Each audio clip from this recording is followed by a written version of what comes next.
বাড়ির মহিলাদের স্বনির্ভর করতে অভিনব উদ্যোগ কেন্দ্রীয় মন্ত্রী সুকান্ত মজুমদারের। শুক্রবার বিকেলে বালুরঘাট মিউজিয়াম সংলগ্ন এলাকায় একটি অনুষ্ঠানের মাধ্যমে জেলার 1000 মহিলার হাতে তুলে দেওয়া হলো সেলাই মেশিন।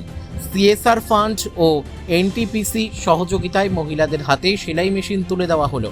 এদিন একটি অনুষ্ঠানের মধ্য দিয়ে সেলাই মেশিন বিতরণ কর্মসূচির শুভ সূচনা করেন কেন্দ্রীয় শিক্ষা প্রতিমন্ত্রী তথা বালুরঘাটের সাংসদ সুকান্ত মজুমদার। এছাড়া উপস্থিত ছিলেন বালুরঘাটের বিধায়ক বিদ্যুৎ কুমার রায়, এনটিপিসির অ্যাসিস্ট্যান্ট ম্যানেজার সুব্রত সেনগুপ্ত সহ অন্যান্য প্রশাসনিক আধিকারিক ও বিশিষ্টজনরা। এদিন অনুষ্ঠান মঞ্চ থেকে 500 জনের হাতে সেলাই মেশিন তুলে দেওয়া হয়। বাকি 500টি মেশিন পরে মহিলাদের হাতে তুলে দেওয়া হবে।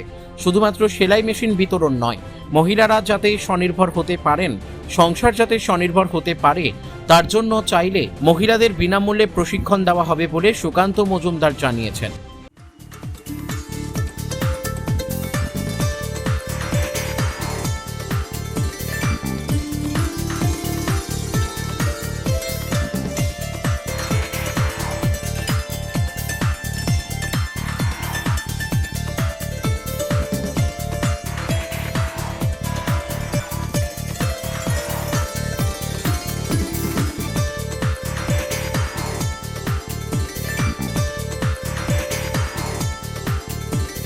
দাদা, আজকের এই যে প্রোগ্রাম অনেক মহিলাকে সেলাই মেশিন দেওয়া হচ্ছে, বিষয়টা বলবো। দেখুন, আজকে এনটিপিসি সহায়তায় মাননীয় প্রধানমন্ত্রীর শ্রী নরেন্দ্র মোদীজির যে আত্মনির্ভরতার স্বপ্ন, সেই স্বপ্নকে সামনে রেখে আমি যেটা বললাম যে এনটিপিসি প্রায় 1,25,00,000 টাকা খরচ করে হাজারখানেক 1000 সেলাই মেশিন আমাদের মহিলাদেরকে দেওয়ার ব্যবস্থা হয়েছে। তার 500 আজকে আমরা এখান থেকে বিতরণ করছি, আগামী দিনে আরো 500 বিতরিত করা হবে।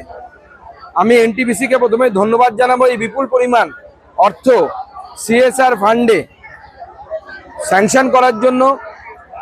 আমাদের মূল উদ্দেশ্য হচ্ছে যে এই মেশিনগুলোকে ব্যবহার করে আমাদের মহিলারা আগামী দিনে যেন তারা আত্মনির্ভরতার পাঠ নিতে পারে এবং নিজেরা আত্মনির্ভর হয়ে উঠতে পারে। আমি জেলা প্রশাসনের উপস্থিত অফিসারদেরকে ধন্যবাদ জানাবো।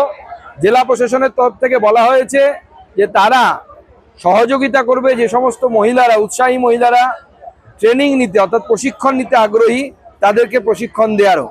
আজকে এই অনুষ্ঠানে বালুরঘাটের বিধায়ক থেকে শুরু করে আমাদের এডিএম সাহেব, বিডিও, এছাড়াও এসডিও সাহেব এবং অন্যান্য আধিকারিকরা, সিএমওই সাহেব থেকে শুরু করে অন্যান্য আধিকারিকরা উপস্থিত ছিলেন। তাদের সকলকে ধন্যবাদ। বালুরঘাট থেকে মান্টি সিং এর রিপোর্ট, কুলিক নিউজ।